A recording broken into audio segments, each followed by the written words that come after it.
आज अमे 18 जणानो परिवार हूँ लઈને ક્યાં જઈશ? વળતર આપો, ગમે ઈ કરો, અમારે શું કરવાનું હવે? કલમ 202 મુજબ ડિમોલિશનની તૈયારીઓ તેજ થઈ ચૂકી છે। હાથમાં પ્લે કાર્ડ સાથે સ્થાનિક મહિલાઓનો હલ્લા બોલ જે છે તે પણ જોવા મળી રહ્યો છે। ત્યારે હજારોની સંખ્યામાં ત્યાંના સ્થાનિક લોકો આજે કલેક્ટર કચેરી ખાતે પહોંચ્યા હતા અને ત્યાં હલ્લા બોલ પણ એ કરવામાં આવ્યો હતો।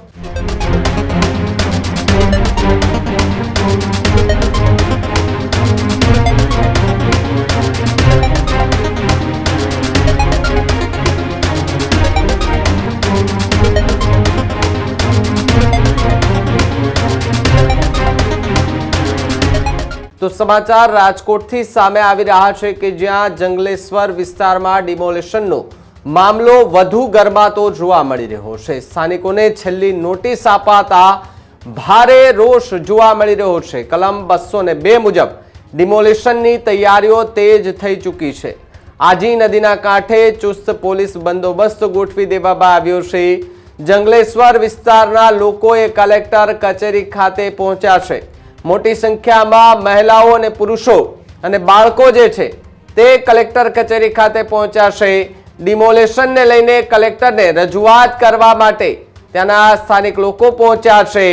હાથમાં પ્લે કાર્ડ સાથે સ્થાનિક મહિલાઓનો હલ્લા બોલ જે છે તે પણ જોવા મળી રહ્યો છે। ડિમોલેશનને અટકાવવા સ્થાનિકોના પૂરતા પ્રયાસો પણ જોવા મળી રહ્યા છે। ત્યારે 1350 થી વધુ મકાનો પર ડિમોલેશનની તલવાર લટકતી હાલ જોવા મળી રહી છે। ગમે ત્યારે તંત્ર દ્વારા ડિમોલેશનની કાર્યવાહી શરૂ કરવામાં આવે તેવી શક્યતાઓ એ જોવા મળી રહી છે। ત્યારે રાજકોટનો એ જંગલેશ્વરનો એ વિસ્તાર ખૂબ મોટો વિસ્તાર કે જ્યાં વર્ષોથી કેટલા એવા લોકો જે પોતાનું જીવન નિર્વાહ કરે છે, જીવન ગુજારી રહ્યા છે। એની વચ્ચે આ ડિમોલેશનની પ્રક્રિયા કે જ્યાં અમદાવાદ જેવું રિવરફ્રન્ટ બનાવવાનું છે, આજી રિવરફ્રન્ટને લઈને જગ્યા જે છે કે જ્યાં સરકારી જમીન પર જે લોકોએ કબજો કર્યો, જે લોકો વર્ષોથી વસવાટ કરી રહ્યા છે, એવા લોકોને હવે ત્યાંથી બહાર કરવામાં આવી રહ્યા છે અને એ જે જમીન છે, સરકારની જમીન છે, એના પર હવે એ ઘરો પાડી અને હવે ત્યાં રિવરફ્રન્ટ બનવા જઈ રહ્યું છે। ત્યારે રિવરફ્રન્ટથી કોઈને કોઈ વાંધો નથી, પરંતુ વાંધો છે તો એ ગરીબ અને મધ્યમ પરિવારના મકાનો કે જે બુલડોઝર ફરાવી દેવાનું છે, ડિમોલેશન કરી દેવાનું છે, એને કોઈ અન્ય વ્યવસ્થા ન કરી આપી હોવાનો પણ દાવો કરવામાં આવ્યો। ત્યારે હજારોની સંખ્યામાં ત્યાંના સ્થાનિક લોકો આજે કલેક્ટર કચેરી ખાતે પહોંચ્યા હતા અને ત્યાં હલ્લા બોલ પણ એ કરવામાં આવ્યો હતો। મહિલાઓ કે જેઓ હાથમાં પ્લેકાર્ડ સાથે આવ્યા હતા કે અમને અમારા ઘરમાં રહેવા દો, અમારે ક્યાંય નથી જવું, તંત્રને એટલી વિનંતી છે કે તમારે જે આજે રિવરફ્રન્ટ બનાવો છે તો બનાવો, પરંતુ અમારા ઘરને કેમ નુકસાન પહોંચાડો છો તે પ્રકારની વાત કરવામાં આવી છે। અને પહેલા પણ જ્યારે નોટિસ આપવામાં આવી હતી ત્યારે પણ આ જ પ્રકારે વિરોધ કરવામાં આવ્યો, પરંતુ હવે આ આખરી નોટિસ જે છે તે અપાતા અનેક ચર્ચાઓ જે છે તેણે જોર પકડ્યું છે કે જે ડિમોલિશનની લટકતી તલવાર ગમે ત્યારે ડિમોલિશન થાય તેવી પૂરેપૂરી સંભાવના જોવા મળી રહી છે। એટલે કે રાજકોટના ઇતિહાસમાં સૌથી મોટું ડિમોલિશન પણ કહી શકાય કે જ્યાં 1000 થી વધારે મકાનો પર બુલડોઝર જે છે તે ફરી વળશે અને ત્યાં વર્ષોથી રહેનાર લોકો જે છે તે બેઘર બની જવાના છે। અને બેઘર ન બને એના અટકાવવા માટે સ્થાનિક લોકો જ અત્યારે મેદાને ઉતર્યા છે। નેતાઓને ચીમકી આપી, તેના સ્થાનિક કોર્પોરેટરોને ચીમકી આપી કે હવે તમારે અહીંયા આવવું નહીં, અહીંયા આવશો તો પછી તમારી ખેર નહીં, આ પ્રકારની ચીમકી ઉચ્ચારતા પણ સ્થાનિક લોકો જે છે તે આજે ચીમકી સાથે કલેક્ટર કચેરી ખાતે પહોંચ્યા હતા। તમારા સહયોગી જે સાવંત છે ત્યાં પહોંચ્યા હતા, ત્યારે એમની સાથે સ્થાનિક લોકોએ વાતચીત કરતા શું કહ્યું સાંભળીએ એમને। રાજકોટમાં આજે રિવરફ્રન્ટ બનવા જઈ રહ્યો ત્યારે જંગલેશ્વર વિસ્તારમાં 3 નોટિસો અપાઈ છે। ત્યારે નોટિસ બાદ આજે જેને કહેવાય કે તમે અત્યારે આજે દ્રશ્ય જોઈ શકો છો કે જંગલેશ્વરના રહેવાસીઓ છે તે અત્યારે અહીંયા આપણે કલેક્ટર કચેરી ખાતે પહોંચ્યા છે। ત્યારે અહીંયા કલેક્ટર કચેરી ખાતે અત્યારે અહીંયા ઘણા બધા લોકો, બાળકો, મોટા નાના મોટા, ગઈઢા બુઢા બધા જ લોકો આવી ગયા છે। ત્યારે આપણી સાથે અત્યારે અહીંયા સ્થાનિક લોકો છે તેની જોડે આપણે વાત કરીશું। સ્થાનિક લોકો જોડે વાત કરીને આપણે જાણીશું કે શું છે। શું માસી આપનું નામ? પરભાબેન પરમાર। શું કહેશો અત્યારે તમે કલેક્ટરે આવ્યા છો? આજ અમે સાહેબને એટલી વિનંતી કરી છે કે સાહેબ તમે એમ કહેશો કે બેટી બસાવો, અમારી ઘીરે 10 દીકરી છે, નણંદ ભજાઈ બે ફેર્યું રહી છે, 18 જણાનો પરિવાર છે। આજ અમે 18 જણાનો પરિવાર હું લઈને ક્યાં જઈશ? એમ કહું છું કે સાહેબ અમને અમારો આશરો દો, અને આશરો અમારો તમારે જોતો હોય તો અમે તમને પગે લાગી, અમને ક્યાંક આશરો દો. અમારી એટલી વિનંતી છે કે સાહેબ દીકરીને અમારે અત્યારે રેઠી મૂક્યા જેવી નથી. અમે ક્યાં જઈને ઝૂંપડા વાળીને રહીશું? અમને રોડ માથે અમારે દીકરીને લઈને હોવાય નહીં. આ કરિયુગ છે સાહેબ, તમારે 4 આંખ્યું છે, તમે નથી જોતા કે આ દીકરીની વારે કોણ ચડશે? જો તમે નહીં ચડો તો અમારે ઉપર આપ અને નીચે ધરતી. અને એક હા ઈ કહું કે સાહેબ ત્યાંથી કુદરતનો કોરોનો હતો અને આજ અમારે સરકારનો કોરોનો આવી ગયો. અમને જીવતે જી મારી નાખ્યા. ઉપર આપને નીચેથી ધરતી વહી ગઈ છે. અમને કાં ઝેર પાઈ દો ને ક્યાં કંઈ અમારો ઉદ્ધાર કરો. બસ અમને સાહેબને અમને એટલી વિનંતી કરવા માંગી છે. ત્યારે તમે અત્યારે જે રીતે જોયું કે ઉપર આભ અને નીચે ધરતી, આ રીતની પરિસ્થિતિ જ્યારે થયો છે, અને ત્યારે અત્યારે બાળકો નાના મોટા સાથે તમામ સાથે અત્યારે લોકો જે છે અત્યારે જંગલેશ્વર વાસીઓ છે તે અત્યારે અહીંયા પહોંચ્યા છે. અને અહીંયા તમે જોઈ શકો છો એ રીતે કે હજારોની સંખ્યામાં લોકો આવે છે. તમારું નામ?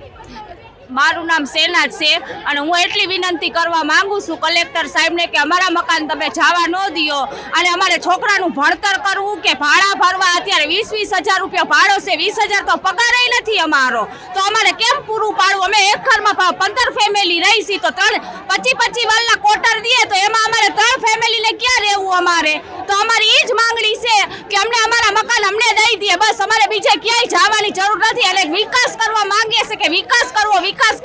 પેલા પબ્લિકનો તો વિકાસ કરો, પછી બીજાનો વિકાસ કરજો. તમે વિકાસ પબ્લિકને તોડીને વિકાસ કરવા માંગો છો તો એમાં શું ફાયદો મળશે તમને? કાંઈ ફાયદો નહીં મળે. અમારી એ જ વિનંતી છે તમે કે અમારા મકાન તમે જવા ન દો કલેક્ટર સાહેબ. અમારા મકાન અમને તમને દઈ દો, બસ. બીજું અમારે કાંઈ જોતું નથી.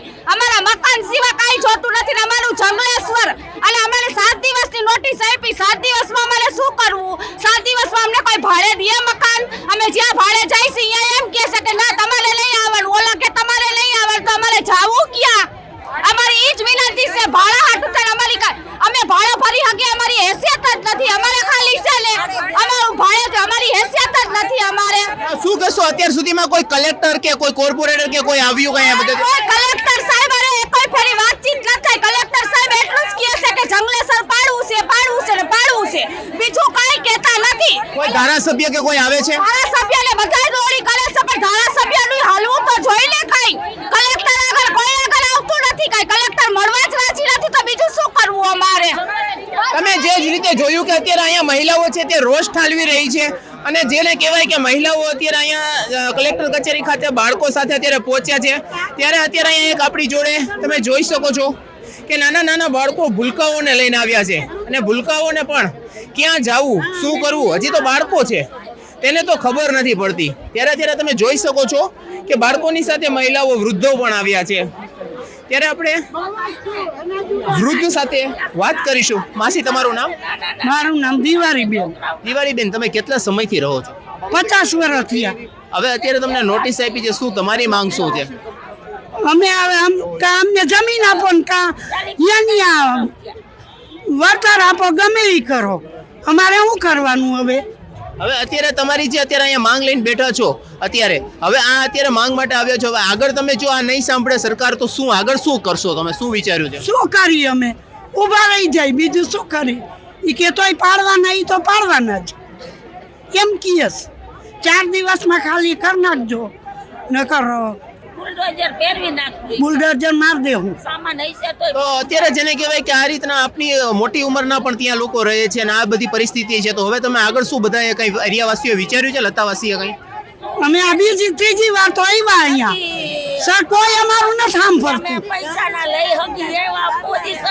તમે જે રીતે જોયું કે અત્યારે આવ્યા છે, તો અત્યારે અહીંયા જેને કહેવાય કે હેન્ડીકેપ પણ આવેલા છે, તો એની સાથે પણ વાત કરીશું. તેઓ પણ આવે છે. આપનું નામ?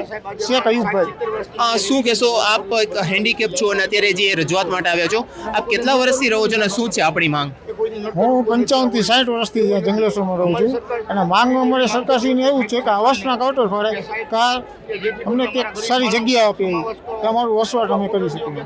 હવે જો આપની આ માંગ છે કલેક્ટર પાસે અનેક વખત કરી છે, રજૂઆત કરી છે, આપણે ત્યાં કોઈ કલેક્ટર કે ધારાસભ્ય કે કોઈ કોર્પોરેટર કે કોઈ આવેલું, કોઈ વાતચીત કરેલી કે એવું કાંઈ? કોઈ આવેલું નથી, વાતચીત એ નથી કરી. તો હજી જો સંભળાશે નહીં આપની રજૂઆતને માંગ, અને જે રીતે આપની માંગ છે કે તમને રહેવા માટે એક છત આશરો આપો, જો આપની માંગ સ્વીકારવામાં નહીં આવે તો આગામી આપ શું તૈયારી છે આપની?